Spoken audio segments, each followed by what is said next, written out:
ರಾಜ್ಯ ರಾಜಕೀಯದಲ್ಲಿ ಪ್ರಾಸಿಕ್ಯೂಷನ್ ಜಟಾಪಟಿ ಶುರುವಾಗಿದೆ. ಸಿಎಂ ನಿವಾಸದಲ್ಲಿ ನಡೆದಂತ ಸಮಾಲೋಚನೆ ಮುಕ್ತಾಯ ಆಗಿದೆ.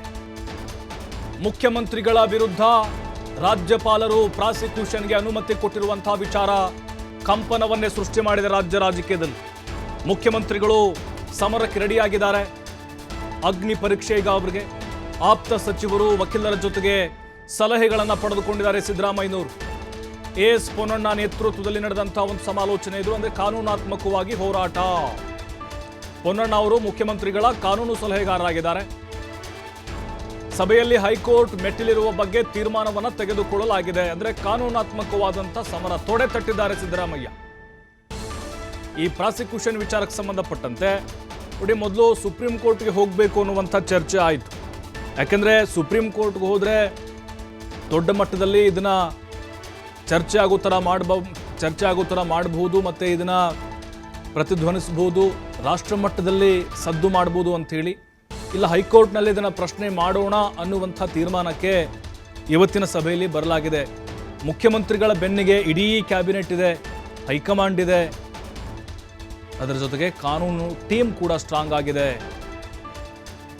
ಸಿದ್ದರಾಮಯ್ಯನವರು ಕೂಡ ಈಗ ಜಗ್ಗಲ್ಲ ಬಗ್ಗಲ್ಲ, ಕಾನೂನಾತ್ಮಕವಾಗಿ ರಾಜ್ಯಪಾಲರ ನಿರ್ಧಾರವನ್ನ ಪ್ರಶ್ನೆ ಮಾಡ್ತೀವಿ, ನಾವು ಇದಕ್ಕೆ ತಡೆಯನ್ನ ಕೋರಬೇಕು ಅಂತ ಹೈಕೋರ್ಟ್ ಮೆಟ್ಲಿರ್ತೀವಿ ಅನ್ನುವಂಥ ತೀರ್ಮಾನಕ್ಕೆ ಬಂದಿದ್ದಾರೆ.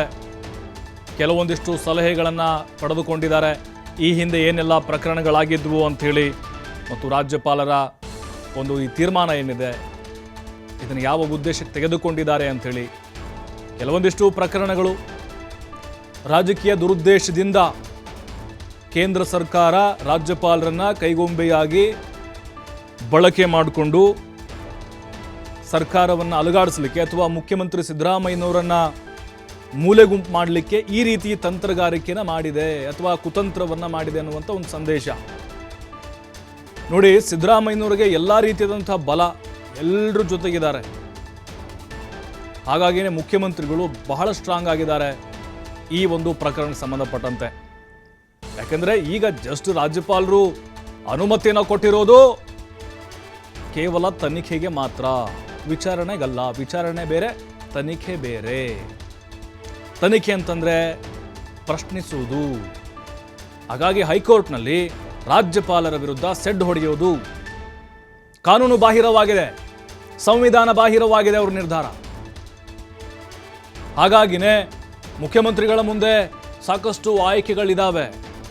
ಅವರು ಕೂಡ ಕಾನೂನಿನ ಬಗ್ಗೆ ಸಾಕಷ್ಟು ಜ್ಞಾನವನ್ನು ಉಳ್ಳಂಥವ್ರು ಸಿದ್ದರಾಮಯ್ಯನವರು. ಹಾಗೆ ಪೊನ್ನಣ್ಣ ಆ್ಯಂಡ್ ಟೀಮ್ ಈಗ ಅವ್ರಿಗೂ ಕೂಡ ಕೆಲವೊಂದಿಷ್ಟು ಸಲಹೆಗಳನ್ನು ಕೊಟ್ಟಿದ್ದಾರೆ. ದಾಖಲಾತಿಗಳೊಂದಿಗೆ ಸಿದ್ದರಾಮಯ್ಯನವರು ಎಲ್ಲ ಸಿದ್ಧತೆ ಮಾಡಿಕೊಂಡಿದ್ದಾರೆ.